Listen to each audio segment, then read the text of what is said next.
Hi friends, ಇವತ್ತು ಮಾವಿನಕಾಯಿ ತೊಕ್ಕು ಅಂತ ಮಾಡೋಣ. ಇದು ಅನ್ನಕ್ಕೆ, ಚಪಾತಿಗೆ, ರೊಟ್ಟಿಗೆ ಎಲ್ಲದಕ್ಕೂ ಬರುತ್ತೆ. ಮಾಡಿಟ್ಕೊಂಡ್ರೆ ಇದು 1 ಮಂತ್ವರೆಗೂ ನಾವು ಇಟ್ಕೊಬೋದು ಫ್ರಿಜ್ಜಲ್ಲಿ. ಈಗ ಮಾವಿನಕಾಯಿ ಸೀಸನ್ ಆಗಿರೋದ್ರಿಂದ ನೋಡೋಣ ಹೇಗೆ ಮಾಡೋದು ಅಂತ.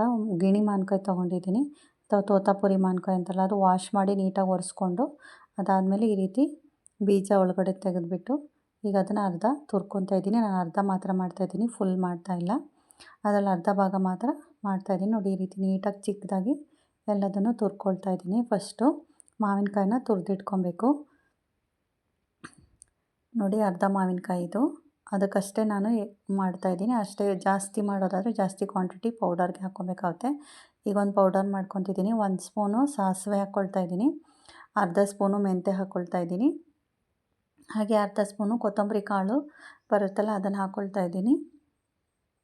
ಅದಾದಮೇಲೆ ಅರ್ಧ ಸ್ಪೂನು ಜೀರಿಗೆ ಮತ್ತು ಒಂದು 8-10 ಮೆಣಸಿನಕಾಳನ್ನ ಹಾಕ್ಕೊಳ್ತಾ ಇದ್ದೀನಿ. ಇದಿಷ್ಟನ್ನು ನಾವು ನೀಟಾಗಿ ಕೆಂಪಗೆ ಫ್ರೈ ಮಾಡ್ಕೊಂಡು ಇದನ್ನು ಮಿಕ್ಸಿಯಲ್ಲಿ ಪೌಡರ್ ಮಾಡಿಟ್ಕೊಬೇಕು. ಫಸ್ಟು ನೋಡಿ,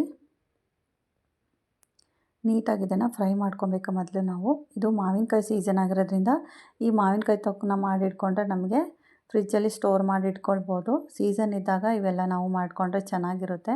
ಮತ್ತು ಎಮರ್ಜೆನ್ಸಿಗೆ ಚಪಾತಿಗೆ, ರೊಟ್ಟಿಗೆ ಅಥವಾ ಬಿಸಿ ಅನ್ನಕ್ಕೆ ಏನಾದರೂ ಮಾಡ್ಕೊಂಡು ಇಟ್ಕೊಂಡಿದ್ರೆ ತಿನ್ನಲಿಕ್ಕೆ ಎಮರ್ಜೆನ್ಸಿಗೆ ಬರುತ್ತೆ.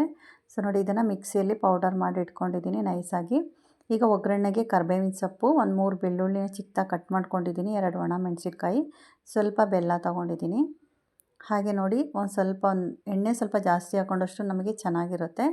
4 ಸ್ಪೂನ್ ಎಣ್ಣೆ ಹಾಕ್ಕೊಂಡಿದ್ದೀನಿ. ಸಾಸಿವೆ, ಜೀರಿಗೆ, ಒಣಮೆಣಸಿನ್ಕಾಯಿ, ಕರಿಬೇವಿನ ಸೊಪ್ಪು ಮತ್ತು ಬೆಳ್ಳುಳ್ಳಿನ ಚಿಕ್ಕದಾಗಿ ಕಟ್ ಮಾಡ್ಕೊಂಡಿದ್ದೆ, 3 ಎಸಳು ಮಾತ್ರ.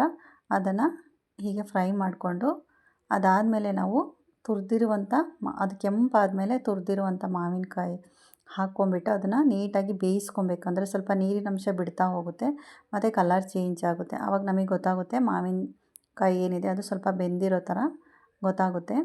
ಅದಾದಮೇಲೆ ನೀಟಾಗಿ ಫ್ರೈ ಮಾಡ್ಕೊಬೇಕು. ಸ್ವಲ್ಪ ಉಪ್ಪು ಹಾಕ್ಕೊಳ್ತಾ ಇದ್ದೀನಿ, ಇದಕ್ಕೆ ಸ್ವಲ್ಪ ಉಪ್ಪು ಹಾಕ್ಕೊಬೇಕು, ರುಚಿ ನೋಡಿ ಆಮೇಲೆ ಹಾಕ್ಕೊಬೇಕು. ಮಾವಿನಕಾಯಿ ಹುಳಿರೋದಾದರೆ ಇದು ಅಷ್ಟು ಚೆನ್ನಾಗಿ ಆಗೋದಿಲ್ಲ ತಿನ್ನೋದಕ್ಕೆ. ಸ್ವಲ್ಪ ಸ್ವೀಟ್ ಮಾವಿನಕಾಯಿನಲ್ಲಿ ಇದನ್ನು ಮಾಡಿ ಸ್ಟೋರ್ ಮಾಡಿ ಇಟ್ಕೊಬೋದು. ನಮಗೆ ತುಂಬಾ ಚೆನ್ನಾಗಿರುತ್ತೆ. ಸೀಸನ್ಗಳಲ್ಲಿ ಯಾವ ಸೀಸನಲ್ಲಿ ಏನು ಸಿಗುತ್ತೋ ಅದರದ ರೆಸಿಪೀಸ್ನ ನಾವು ಮಾಡಿ ಇಟ್ಕೊಂಡ್ರೆ ಅಥವಾ ಅದು ಮಾಡಿ ಇಟ್ಕೊಂಡ್ರೆ ನಮಗೆ ಯೂಸ್ ಆಗುತ್ತೆ. ಮಾವಿನಕಾಯಿ ಸೀಸನ್ ಆಗಿರೋದ್ರಿಂದ ಮಾವಿನಕಾಯಿ ಉಪ್ಪಿನಕಾಯಿಗಳು ಈ ರೀತಿ ತೊಕ್ಕುಗಳು ಮಾಡಿಟ್ಕೊಂಡ್ರೆ ನಮಗೆ ಚೆನ್ನಾಗಿರುತ್ತೆ ಮನೇಲಿ. ಈ ರೀತಿ ನೀಟಾಗಿ ಫ್ರೈ ಮಾಡ್ಕೊಬೇಕು. ಸ್ವಲ್ಪ ಹೊತ್ತು ಅದು ಕಲರ್ ಚೇಂಜ್ ಆಗುತ್ತೆ. ಅದಾದಮೇಲೆ ಪೌಡರ್ ಮಾಡ್ಕೊಂಡಿದ್ವಲ್ಲ, ಸಾಸಿವೆ, ಮೆಂತ್ಯ, ಜೀರಿಗೆ, ಮೆಣಸು, ಅದರದನ್ನು ಹಾಕಿಬಿಟ್ಟು ನೀಟಾಗಿ ಸ್ವಲ್ಪ ಫ್ರೈ ಮಾಡ್ಕೊಬೇಕು ನೀಟಾಗಿ. ಮತ್ತು ಸ್ವಲ್ಪ ಖಾರಕ್ಕೆ ಒಂದು ಅರ್ಧ ಸ್ಪೂನಷ್ಟು ಖಾರ ಹಾಕ್ತಾಯಿದ್ದೀನಿ. ಇದು ನಾನು ಅರ್ಧ ಮಾವಿನಕಾಯಿ ಮಾಡ್ತಾ ಇರೋದ್ರಿಂದ ಎಲ್ಲದನ್ನು ಸ್ವಲ್ಪ ಸ್ವಲ್ಪನೇ ಹಾಕ್ಕೊಳ್ತಾ ಇದ್ದೀನಿ. ಜಾಸ್ತಿ ಮಾಡಿಟ್ಕೊಳ್ಬೇಕು ಅಂದರೆ ಜಾಸ್ತಿ ಮಾಡಿಟ್ಕೊಬೋದು. ಬಿಸಿ ಅನ್ನಕ್ಕಂತೂ ಪುಳಿಯೋಗರೆ ಥರನೇ ಟೇಸ್ಟ್ ಬರುತ್ತೆ ಇದು ಕಲಿಸ್ಕೊಂಡು ತಿಂದಾಗ.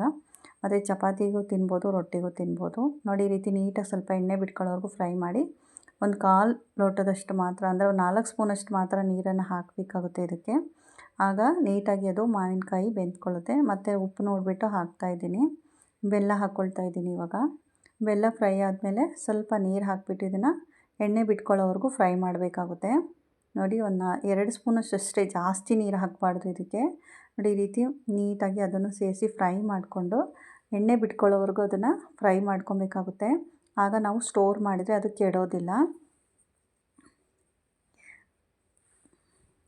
ಕೈ ಬಿಡ್ದಂಗೆ ನಾವು ಇದನ್ನು ಫ್ರೈ ಮಾಡಿಕೊಂಡ್ರೆ ನಮಗೆ ಚೆನ್ನಾಗಿ ಬರುತ್ತೆ. ನೋಡಿ, ಈ ರೀತಿ ಎಣ್ಣೆ ಬಿಟ್ಕೊಳ್ತಾ ಇದೆ. ಇದು ಎಣ್ಣೆ ಬಿಟ್ಕೊಂಡ್ರೆ ಇದು ನಮಗೆ ರೆಡಿ ಆಯಿತು ಅಂತ. ಸೊ ನೋಡಿ, ಮಾವಿನಕಾಯಿ ತೊಕ್ಕು ರೆಡಿಯಾಗಿದೆ. ಇವಾಗ ಇದನ್ನು ಸ್ಟೋರ್ ಮಾಡಿ ಇಟ್ಕೊಬೋದು. ನೀವು ಒಂದ್ಸಲ ಮನೇಲಿ ಟ್ರೈ ಮಾಡಿ. ಹಾಗೆ ಈ ವಿಡಿಯೋ ಇಷ್ಟ ಆದರೆ ಶೇರ್ ಮಾಡಿ, ಕಮೆಂಟ್ ಮಾಡಿ, ಲೈಕ್ ಮಾಡಿ. ಹಾಗೆಯೇ ನಮ್ಮ ಚಾನಲ್ನ ಸಬ್ಸ್ಕ್ರೈಬ್ ಕೂಡ ಮಾಡಿಕೊಂಡು ಸಪೋರ್ಟ್ ಮಾಡಿ. Thank you.